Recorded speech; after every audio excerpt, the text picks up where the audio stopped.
مترسی هشتا هر بردوامه و زیدباری لیدوانن رای دارن جبو هیمن کرنا وی روشی لیچ پینگا و گریاری جبو تمراندنا آگر شر براکوژی نهاتی آویتن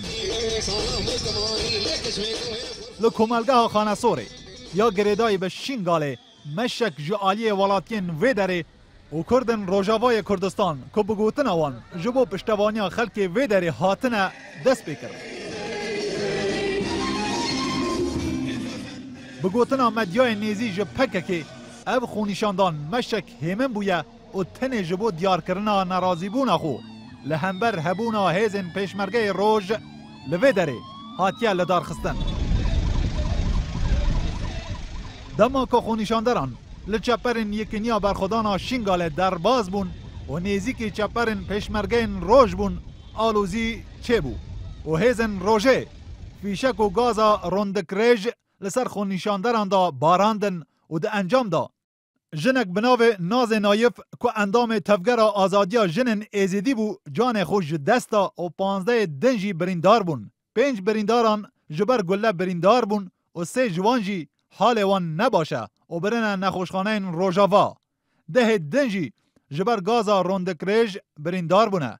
دناف برینداران دا 2 روزنامه‌وان چرا تیوی هنه که جبو شوپاندنا وی خونیشاندان هاتبون وی داره پاش وی بویره جارگدی خونیشانداران دناف کوملگاه خانه سور کوم بون و راگهاندن که اف شر ناخازن و مشاوان جبوی آشتی بویه لید بیجن جبال هیزن روژه و ایرشی وان هاتی کرن جالی دن و مدیاین پارتی اشکره کرن اف کسین که تبلی خونیشانداره ببون جالی پککی و هاتبون شاندن و اوان ندخواستن گریجی چه ببه فرمانده این لشکر روژه به مدیاین پارتی گوتنه که اوان به هیزن خو گوتنه به تو آوائه که نابی گله لخلکه برشینن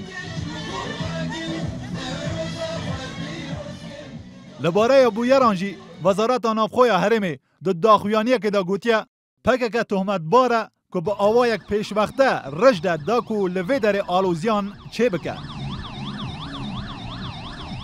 هر وسط بیجیتن اف چند روزه پکه که لنافچین حسکی دیرک و نافچین دنین روژاوای کردستانه خلق و هیزا چکدار کم دکه دا که بین شینگال آلوزیان چه بکه ده درجاهی آوید داخویانیه دا هاتیه او کسانه خواستن ایرش هیزن فرمی ین حکومت لخانه سوره بکن لی پولیس چالاکان سویل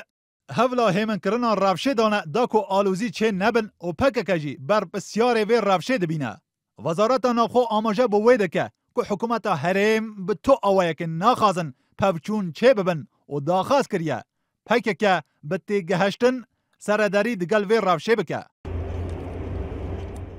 گرجی و آلوزین وی جاره بیر اینانا وی ترسیه که روژا سه وی مهی شر دناوینا پیشمرگین روژ و یکنیا برخودانا شینگاله یه بشه چه ببو و ده انجام دا هجمارک جهر دو آلیان کشتی و بریندار بون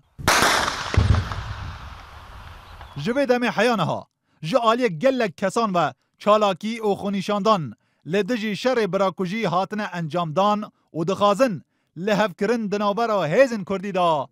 چه ببه